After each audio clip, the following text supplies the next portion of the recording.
Babies breathe very differently before and after birth. Before birth, the baby's blood circulates differently while in the uterus. The fetus gets oxygen from its mother. The developing lungs are not used for breathing.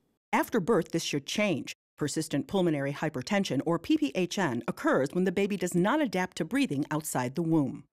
Dr. Krista Hubbardix from Brigham and Women's Hospital in Boston and co-authors examined medical records of nearly 4 million publicly insured women, all diagnosed with depression, who filled a prescription for antidepressants during the last 90 days of pregnancy. The researchers were most interested in the use of selective serotonin reuptake inhibitor antidepressants, or SSRIs. The large majority of those women, around 80%, used an SSRI as opposed to a non-SSRI antidepressant. The records of women who did not take an antidepressant were also examined. The number of babies born with PPHN was compared in each group. We did observe a higher risk of PPHN in women that were exposed to antidepressants compared to those that weren't.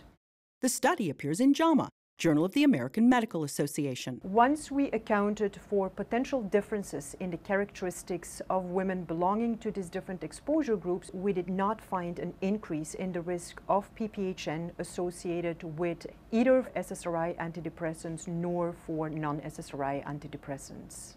Those characteristics included diabetes and obesity, both of which are known risk factors for PPHN. This is important information for clinicians and their patients when they are weighing the risks and benefits of continuing antidepressant medication use during pregnancy or potentially initiating medication use during pregnancy. Catherine Dolph, The JAMA Report.